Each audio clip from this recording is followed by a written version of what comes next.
Assalamualaikum warahmatullahi wabarakatuh. Perkenalkan, nama saya Putri Retno Asih. Pada kesempatan kali ini, saya ingin melanjutkan pemaparan materi kelompok saya mengenai konsep beban dan permasalahannya. Pada bagian ini, kita membahas 5 materi. Yang pertama mengenai fasilitas fisik, yang kedua tanah, yang ketiga sumber alam, yang keempat aset tak berwujud, dan yang kelima penyajian biaya. Langsung saja untuk materi yang pertama mengenai fasilitas fisik, di mana fasilitas fisik mempunyai 4 karakteristik. Yang pertama, berwujud fisik dan dikuasai perusahaan. Yang kedua, berumur panjang. Yang ketiga, bernilai bagi perusahaan. Bernilai bagi perusahaan lantaran kekuasaan atau hak perusahaan untuk menggunakannya. Dengan penguasaan aset tersebut, pihak lain tidak mempunyai akses terhadap potensi jasanya. Dan yang keempat, aset non-moneter dan manfaat berupa potensi jasa. Biasanya, fasilitas fisik berupa aset non-moneter dan manfaat yang dapat diberikan berupa potensi jasa, bukan daya beli atau ketertukarannya. Sesuai dengan karakteristik tersebut, dan istilah yang paling deskriptif sesuai karakteristik tersebut adalah tanah, pabrik atau gedung, dan perlengkapan. Lalu, bagaimana basis pembebanan kos pada fasilitas fisik? Pembebanan kos pada fasilitas fisik tidak dapat ditentukan atas dasar pengukuran fisik yang objektif, tetapi dapat dilakukan dengan hasil pertimbangan atau judgement, yaitu umur ekonomik, kapasitas ekonomik, dan nilai residu, sehingga timbullah depresiasi. Untuk selanjutnya, kita akan membahas lebih detail mengenai depresiasi. Pengertian depresiasi dari segi akuntansi. Depresiasi merupakan suatu proses alokasi kos secara sistematik dan rasional, di mana jumlah rupiahnya diukur atas dasar bagian kos potensi jasa yang dianggap telah dimanfaatkan dalam menciptakan pendapatan. Intinya, depresiasi adalah proses alokasi kos, karena bagian kos tersebut telah dimanfaatkan. Ada 4 pemaknaan atau interpretasi depresiasi. Yang pertama, depresiasi sebagai akumulasi dana. Pengertian ini didasari oleh gagasan bahwa untuk dapat mempertahankan kelangsungan hidup, perusahaan harus dapat mengganti fasilitas fisik yang habis umurnya. Akibatnya, perusahaan harus menyisihkan dana dari pendapatan yang diperoleh. Dengan mengurangi pendapatan, laba akan berkurang sebesar depresiasi yang dibebankan. Ini berarti bahwa laba sejumlah depresiasi tidak dapat dibagi kepada pemegang saham.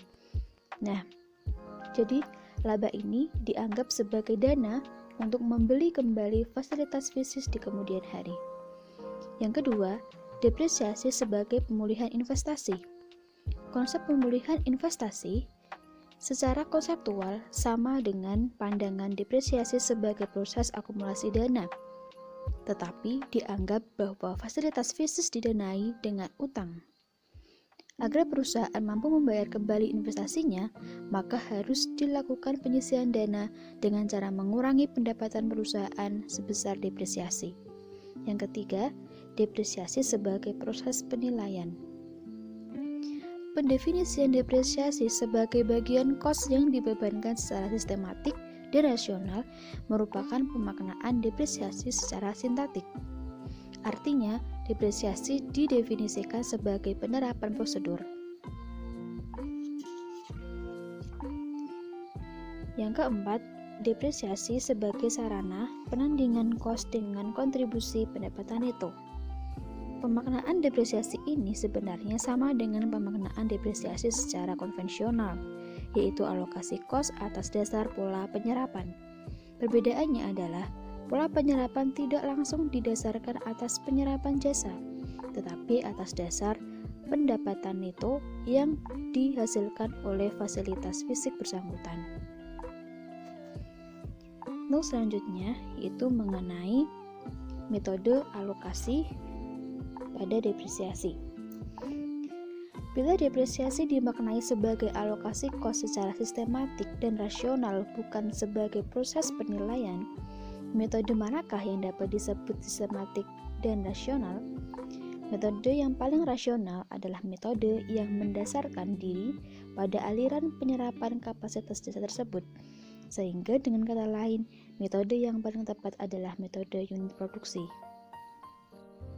Yang selanjutnya yaitu mengenai hubungan antara depresiasi dan laba. Taksiran depresiasi yang dihitung perusahaan setiap tahunnya hendaknya tidak mempengaruhi besarnya laba. Dalam menentukan laba, sebuah perusahaan harus mengungkapkan kenyataan objektif yang ada tanpa memperhatikan berapa akhirnya laba yang terjadi. Walaupun akuntansi menganut asas akrual, hal ini tidak mengisyaratkan bahwa laba periodik harus sama tiap tahunnya. Jadi, meskipun tetap dituntut untuk menaksir depresiasi tahunan secara saksama, rasional, dan objektif, hendaknya tidak ada pikiran sama sekali untuk mempengaruhi besarnya laba. Intinya, dengan adanya perusahaan menaksir depresiasi, taksiran tersebut tidak mempengaruhi perusahaan untuk mempercantik laporan keuangannya, salah satunya dengan menaikkan labanya. Selanjutnya yaitu mengenai koreksi terhadap kesalahan taksiran. Nah, koreksi ini terjadi apabila program depresiasi tidak memberikan hasil yang sama persis dengan kenyataannya. Perbedaan dapat juga disebabkan oleh kekeliruan. Apapun sebabnya, perbedaan yang akhirnya muncul paling tidak merupakan suatu indikasi bahwa kesalahan telah terjadi, sehingga diperlukan koreksi taksiran yang harus dilakukan. Untuk selanjutnya, itu mengenai tanah. Sebagai tempat usaha, fungsi tanah tidak akan pernah habis. Oleh karena itu, dapat dianggap bahwa tanah tidak perlu didepresiasi atau diamortisasi menjadi biaya operasi. Namun, bagaimana dengan tanah sewa guna? Kos tanah sewa guna, tanah hak guna bangunan, atau bentuk investasi non-permanen lainnya dalam bentuk tanah harus secara sistematik dibebankan ke produksi selama umur ekonomik atau selama jangka kontrak. Untuk selanjutnya mengenai sumber alam. Sumber alam yang akan habis melalui proses penambangan dan tidak dapat diperbarui atau diganti sering disebut sebagai aset habis pakai, seperti tambang mineral. Lalu bagaimana untuk pembebanan kosnya? Kos sumber alam tersebut yang tidak termasuk nilai sisa tanah harus diserap secara sistematik ke produksi atas dasar pengambilan atau konsumsi. Selanjutnya yaitu mengenai aset tak berwujud. Yang digolongkan sebagai aset tak berwujud meliputi pos seperti hak cipta, paten, merek dagang, goodwill, dan kos organisasi. Sama seperti fasilitas fisik, kos aset tak berwujud harus secara sistematik dibebankan ke operasi selama umur yuridisnya. Dan yang terakhir mengenai penyajian biaya. Penyajian biaya tidak dapat dilepaskan dari penyajian pendapatan dan sarana. Untuk itu, yaitu menggunakan laporan keuangan laba rugi.